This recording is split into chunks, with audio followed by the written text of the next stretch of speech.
Episode. Here we go.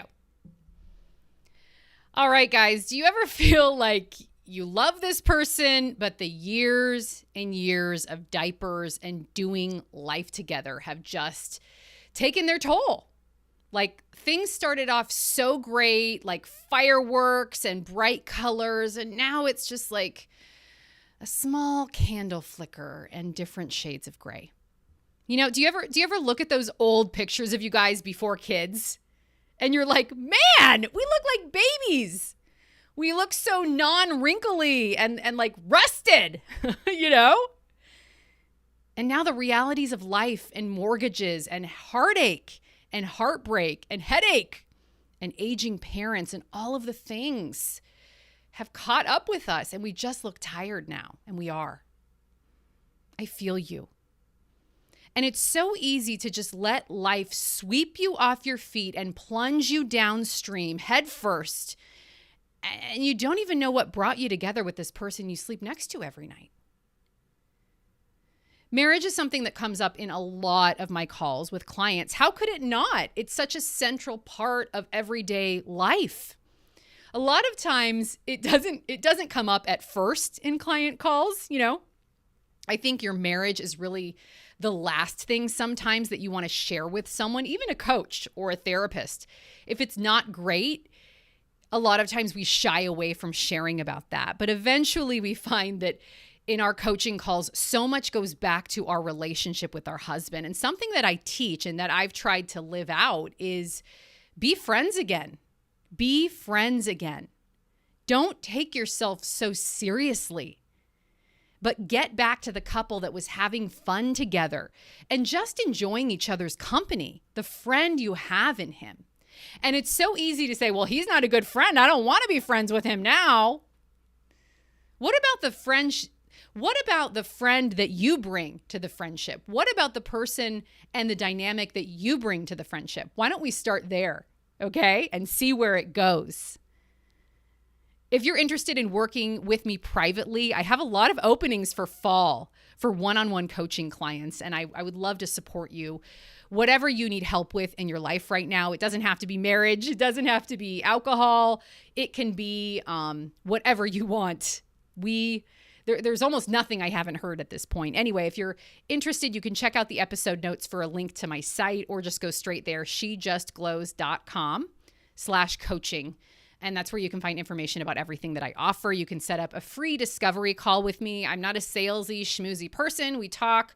I offer help on what you're going through, and then we look at ways we can work together. I'm not going to like pester you. I just don't do that. I don't have time for that. I have 4 kids, and I'm not interested in that. But I would love to offer you some help and talk about ways we can work together if that's something that we're both interested in. So that is all online at She Just Glows. So in this episode, first of all, I am teaching from a place of not, I have mastered marriage. Like, I'm not even close. I'm not even in the ballpark or in the zip code that belongs to the ballpark of mastering marriage. I am a work in progress, and so is my husband. And that's really all marriage is. 2 people working. In our case, we're 2 people working on our relationship with God and on our relationship with each other. Actually, in a couple days, we're celebrating 19 years of marriage. It's crazy because I'm 20 still, right? I'm like, how about 19 years? We're going to go to Zion National Park in Utah to hike. I'm so excited. I've always wanted to go there. And now that neither of us are drinking, you know, we're like that cliche, like, where you want to go on the trips? Let's go to another beautiful place and hike. I don't care if it's cliche. I can't wait. There's a hike there in Zion called the Narrows, and you basically walk through this amazing canyon, and you're sort of in the stream, like you walk through the riverbed. I can't wait to experience it. Anyway, we've been together for like 26 years, since I was 14. I was a freshman in high school.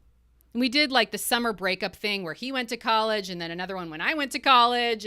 But basically, with the exception of like a month here and there, when we were in college, we've been together for the last 26 years.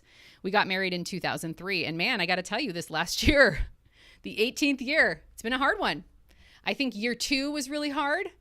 And this last year's been rough, but that's life.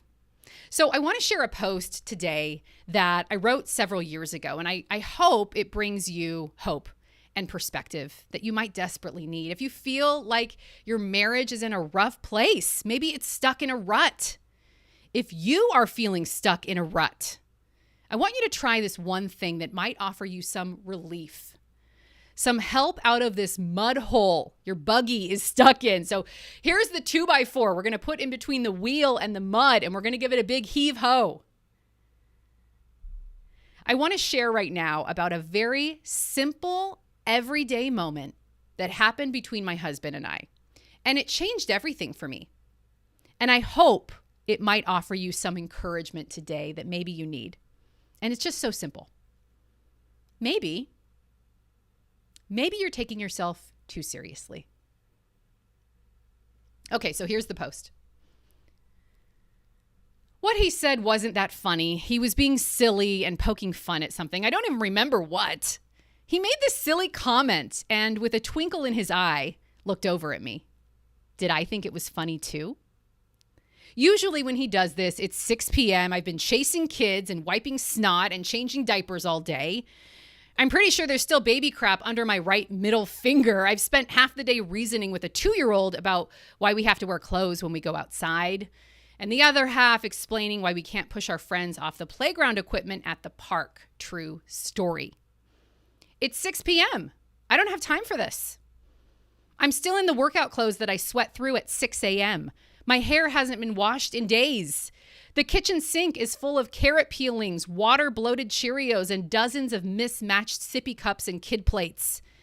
And the kitchen trash smells like stale diapers and bad yogurt. Doesn't he know he should have taken the trash out last night? My thighs are spotted with sweet potato crust from the little hands that pleaded to be picked up while I threw bananas and deli meat on a plate and called it dinner. I don't have time for this. But for some reason, one day last week, I did something different. I looked up, and instead of woe is me or you don't know the day I've had, I did something really crazy.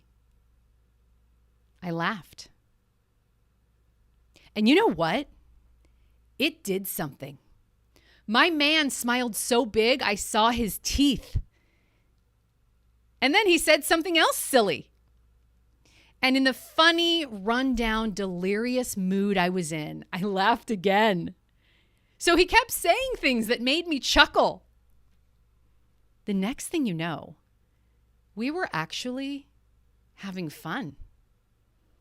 The boys joined in and started laughing and chuckling too, and suddenly our whole house transformed. The cold, smelly remnants of a rotten day gave way to a happy, warm, light glow that filled all of us up from the inside out. As I kept giggling, I looked at that handsome pair of twinkling eyes. I saw the man I married. And I had transformed too.